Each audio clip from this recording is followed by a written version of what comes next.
أعوذ بالله من الشيطان الرجيم بسم الله الرحمن الرحيم بسم اللہ الرحمن الرحیم ومن اعرض عن ذکری فإن له معیشة ضنکا ونحشره یوم القیامة اعما قال ربی لما حشرتنی اعما وقد كنت بصیرا۔ گزشتہ کل جو آخری بات فمن اتبع ہدایا فلا یضل ولا یشقی، کہ ہم کتابیں اور احکام اور ہدایت دینے والی چیزیں بھیجیں گے۔ فمن اتبع ہدایا، تو جو اس کی پیروی کرے گا ہدایت پا جائے گا۔ اب وہ کتابیں ہوں، صحیفے ہوں، انبیاء ہو، اللہ تعالیٰ پیغمبر جنہیں بناتا ہے وہ ہوں، تو یہ جو چیزیں جن کے ذریعے ہدایت ملتی ہے، فمن اتبع، جو بھی پیروی کرے گا ہدایا، وہ ہدایت پا جائے گا، وہ نہ گمراہ ہوگا، فلا یضل ولا یشقی، نہ بدبخت ہوگا۔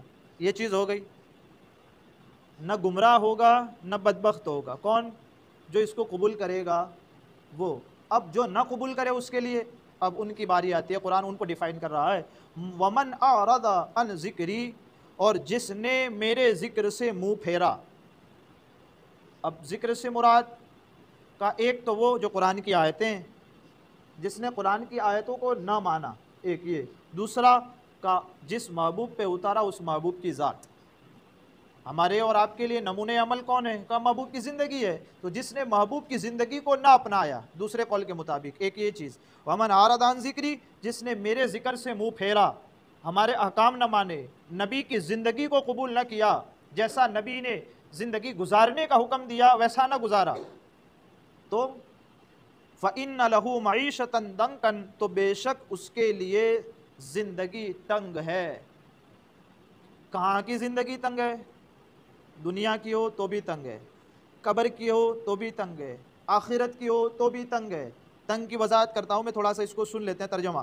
وَنَحْشُرُهُ يَوْمَ الْقِيَامَةِ أَعْمَى، اور ہم اسے قیامت کے دن اندھا اٹھائیں گے۔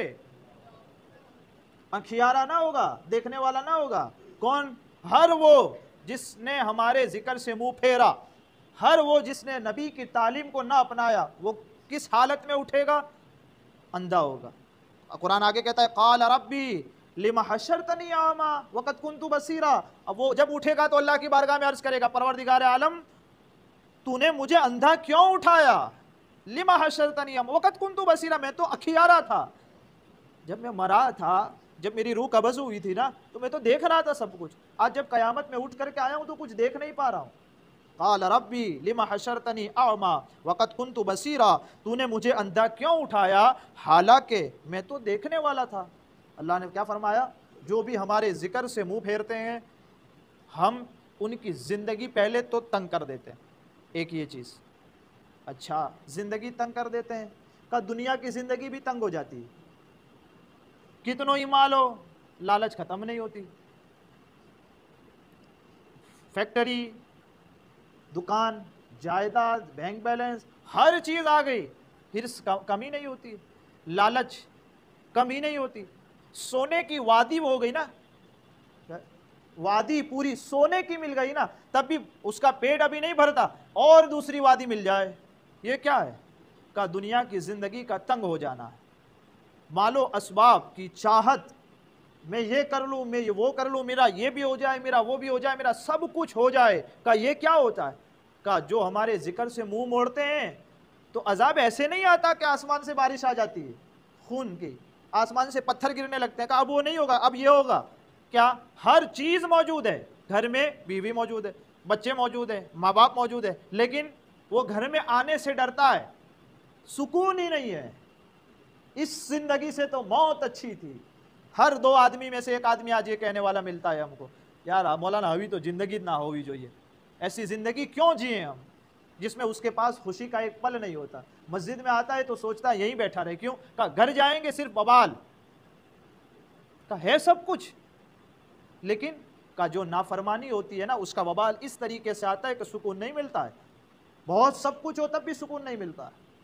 ایک چیز یہ تو خالی دنیا کی زندگی کا تھا، ابھی تھوڑا اس کو اور وضاحت کرتے ہیں۔ مومن اور جو توکل کرتے ہیں وہ کیا کہتے ہیں؟ مولا تو نے دیا، تیرا شکر ہے، نہیں ملا تو صبر ہے. تیری چیز تھی تو نے دے دی تو استعمال کر لی, اور تیری چیز تھی نہیں دی تو کہا تیرا شکر ہے, تو نے صبر کرنے کی بھی توفیق دے دی. یہ چیز نہیں آتی, یہ چیز پورے شہر میں کسی ایک کو ملتی ہے تو بھی خوش ہیں, نہ ہے تب بھی خوش ہیں, مل جائے تو بھی الحمدللہ کہتے ہیں, نہ ملے تب بھی الحمدللہ کہتے ہیں.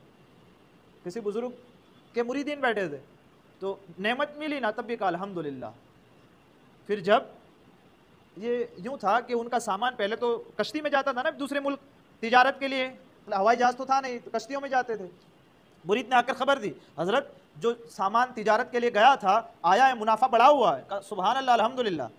اور دوسرے مرید نے آ کر کہا حضرت وہ پورا جو سامان تجارت اترا تھا وہ سارا کا سارا جل گیا. کہا سبحان اللہ الحمدللہ.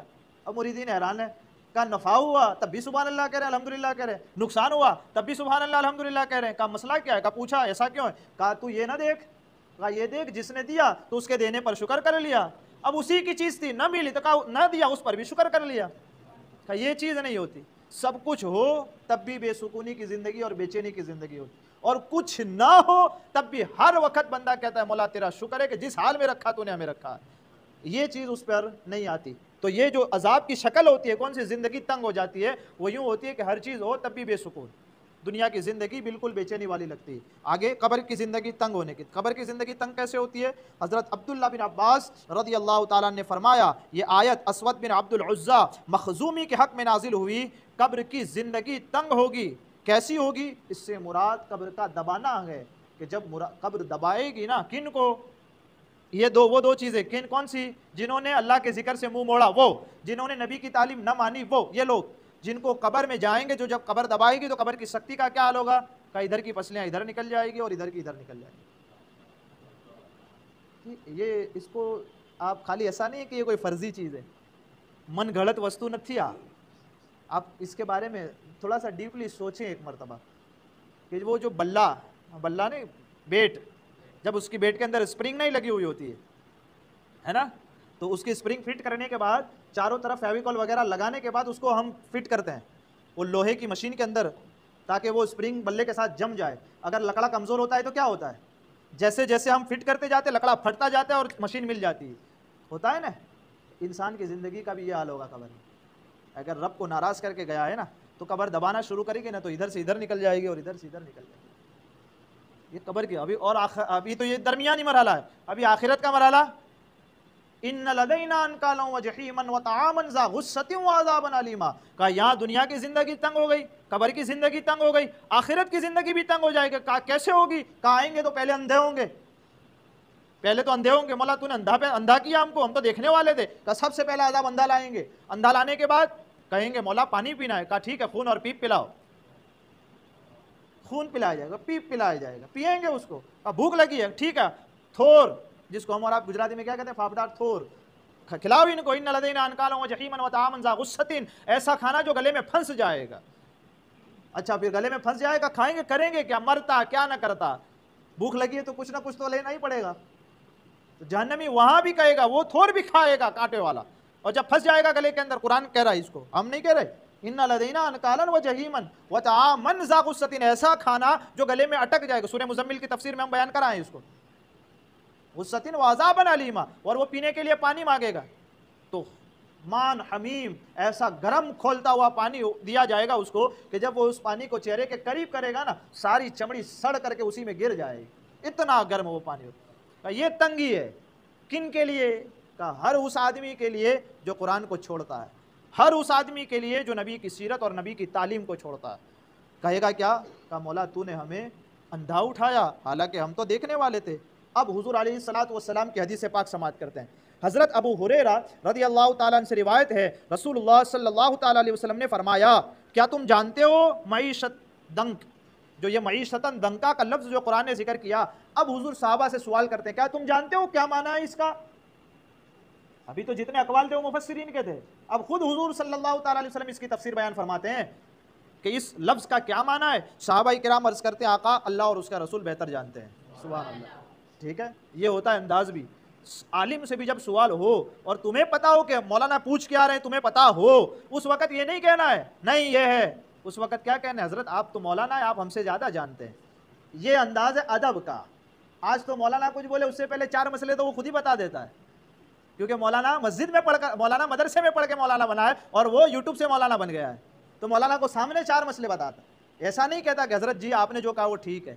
اب اگر تم کو کوئی بات رکھنی ہے، جب وہ بات مکمل ہو جائے اس کے بعد آپ اپنی بات کریں کہ اگر حضرت آپ نے جو مسئلہ بتایا بالکل صحیح ہے، میں نے اپنی اعتبار سے کہیں میں نے پڑھا تھا، میں نے کہیں سنا تھا، جو میری کہی اور پڑھی سنی ہوئی بات ہے کیا وہ درست ہے یا نہیں، یہ چیز ہوتی ہے۔ اب تو سامنے مسئلہ بتاتے ہیں، تو جو مولانا کو سامنے مسئلہ بتائے اس کا تو حق ہی ہے کہ امام بن جائے نا آ کے، پھر مولانا کو امام بنانے کی ضرورت ہی نہیں ہے، یہ چیز ہے۔ صحابہ کیا کہتے ہیں؟ قرآن نازل ہوا ہے، کس زبان میں ہوا ہے؟ کس زبان میں ہوا ہے؟ عربی میں ہوا ہے کہ نہیں؟ تو یہ آیت جب حضور علیہ السلام نے پڑھی تو عربوں کو سمجھ آئی ہوگی کہ نہیں آئی ہوگی؟ آئی ہوگی۔ تب بھی صحابہ کیا کہتے ہیں؟ اللہ اور اس کا رسول بہتر جانتے ہیں، ہم تو نہ جانتے۔ آگے صحابہ کرام نے پوچھا، عرض کیا آقا اللہ اور اس کا رسول بہتر جانتے ہیں۔ آپ صلی اللہ تعالیٰ علیہ وسلم ارشاد فرماتے ہیں یہ قبر میں کافر کا عذاب ہے، اس ذات کی قسم جس کے قبضۂ قدرت میں میری جان ہے، کافر پر 99 سانپ مسلط کیے جائیں گے۔ یہ قبر کا جو عذاب ہوگا نا، یہ بھی میں نے کہا پسلیاں ادھر سے ادھر ہو جائے گی، اس کی وضاحت آقا فرماتے ہیں قبر کی زندگی کی۔ قبر کی زندگی کے اندر جب یہ جائے گا، قرآن کو نہ ماننے والا، نبی کی تعلیم کو نہ ماننے والا کافر جب جائے گا قبر کے اندر، آقا ارشاد فرماتے ہیں 99 سانپ اس کے سامنے چھوڑے جائیں گے۔ کیسے ہوں گے؟ کہ ہم نے تو اب تک سنا تھا کہ سانپ کا ایک منہ ہوتا ہے، اور کبھی کبھی یوں دیکھ لیتے ہیں کہ سانپ کے 2 منہ ہوتے ہیں، 2 منہ سانپ ہوتا ہے۔ آقا ارشاد فرماتے ہیں ہر سانپ کے 7 فن ہوں گے، 7 فن، اور ہر فن سے وہ ڈنستا رہے گا اور اس کے جسم میں پھونکے مارتا رہے گا اور قیامت تک اس کو ڈنستے اور اس کو نوچتے رہیں گے۔ ہمارے لیے درس ہے، ہمارے لیے نصیحت ہے۔ کیا قرآن مقدس کی تعلیم پر ہم عمل کرتے ہیں؟ کرتے ہیں تو سبحان اللہ، یہ کوئی چیز نہیں ہوگی۔ نہیں کرتے تو پھر ہمیں اور آپ کو متنبہ ہو جانے کی ضرورت ہے۔ ہمیں اپنے آپ، ہمارے اپنے کان برابر کھول کر کے، دل کو برابر کھول کر کے سمجھنے کی ضرورت ہے۔ کون سی زندگی چاہتے ہیں؟ خوشحال زندگی جو ہر جگہ کام آنے والی ہے وہ چاہتے ہیں، یا ہر جگہ بدبختی والی زندگی چاہتے ہیں؟ آگے آخرت میں تنگ زندگی، دین کے اندر بھی تنگی ہو جاتی ہے۔ دین، دنیا میں بھی تنگی ہوگی، دین میں بھی تنگی ہوگی۔ دین میں تنگی کیسی ہوگی؟ حضرت عبداللہ بن عباس رضی اللہ تعالیٰ عنہ فرماتے ہیں کہ بندے کو تھوڑا ملے یا زیادہ ملے، اگر خوف خدا نہیں تو اس میں کچھ بلائی نہیں، اور یہ ہے تنگی جو دین کی تنگی۔ یہ ہماری اور آپ کی زندگی ہے، ہماری اپنی نہیں ہے۔ زندگی ہے، ہم جی رہے ہیں، ہے کس کی؟ اللہ کی دی ہوئی ہے، وہ جب چاہے گا تب لے لے گا۔ حکم کیا ہے؟ کہ جو نبی ہم نے دیا، جو ابھی نبی ہم نے بھیجا، اور جو قرآن ہم نے عطا کیا، بس قبول کرو اور مانتے رہو اس کو۔ انہوں نے جیسی زندگی گزارنے کا حکم دیا کرتے رہو، دنیا بھی آباد، قبر بھی آباد اور آخرت بھی آباد ہو جائے گی۔ وہ تھوڑا کھاتے ہیں اور اس کے بعد خوش رہتے ہیں، قبر میں جاتے ہیں تو ان کے پہنچتے ہی اعلان ہوتا ہے ملائکہ ہٹ جاؤ، سوال نہ کرو، یہ تو میرا چاہنے والا آیا ہے۔ کہا کیا کریں گے؟ کہا جنت کا بچھونا اس کے لیے بچھاؤ، جنت کی کھڑکی کھول دو، جہاں تک اس کی نظر پہنچتی ہے، اس نظر جہاں تک پہنچی وہاں تک اس کی قبر کو گشادہ کر دو۔ کہا کیوں ہے؟ کہا یہ ہم کو راضی کر کے آیا ہے، ہمارے ذکر کو مان کے آیا ہے، نبی کی تعلیم پر عمل کر کے آیا ہے۔ اور کہا قیامت میں آئے گا؟ کہا قیامت میں قبر سے اٹھے گا، کہا چلا کر نہیں لائیں گے، سواریاں آئیں گی ان کے لیے، سواریوں پر بیٹھ کر جنت کے اندر داخل ہو جائے۔ یہ میرے اور آپ کے اوپر ہے کہ کس حال میں جانا ہے، تنگ کر کے جانا ہے یا خوشحال ہو کر کے جانا ہے۔ تو اللہ سے دعا کریں، آپ میرے لیے، ہم سب ایک دوسرے کے لیے بھی دعا کریں، اللہ ان میں ہمارا شمار فرمائے جن سے اللہ راضی ہوگا، اور جن سے اللہ راضی ہے ان لوگوں میں ہمارا شمار فرمائے۔ میرے کہنے اور آپ کے سننے میں آمدن سہون کوئی خطا ہوئی، اللہ عز و جل اپنے حبیب کے صدقے اسے معاف فرمائے، علم و عمل کی توفیق عطا فرمائے۔ استغفر اللہ ربی من